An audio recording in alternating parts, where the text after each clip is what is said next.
आता बातमी पाहूया नीट परीक्षा घोटाळ्यासंदर्भात। नीट परीक्षा घोटाळ्यासंदर्भात मोठेगावकराच्या मुलाची सुद्धा चौकशी करण्यात आलेली आहे। मोठेगावच्या मुलानं 12वीची परीक्षा दिली होती। फुटलेल्या प्रश्नपत्रिकेचा फायदा घेतल्याचा संशय व्यक्त करण्यात आलेला आहे आणि या प्रकरणी मोठेगावकराच्या मुलाची सीबीआय चौकशी करण्यात आली आहे।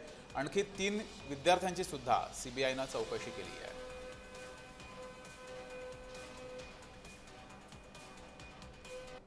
हे जे व्यावसायिक असतात ते त्यांच्या लेवलला आपलं महत्त्व राहावं, आपल्या अडचणी सुटाव्यात या दृष्टिकोनातून सत्ताधारी लोकांच्या जवळ ते असतात। त्यामुळे सीबीआय ज्या पद्धतीने कारवाई करते ती योग्यच कारवाई करते।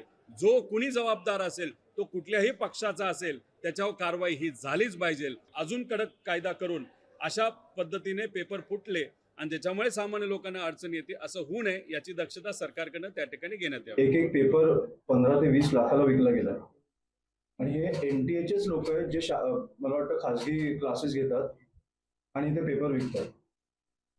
हे पण आता उघडकीस आलं।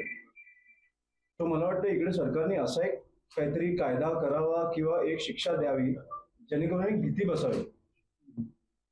हे माझं नेहमी म्हणणार आहे की एक एक्झाम्पल सेट करा, एक उदाहरण सेट करा तुम्ही की ह्याच्यानंतर अशा गोष्टी झाल्या नाही पाहिजे।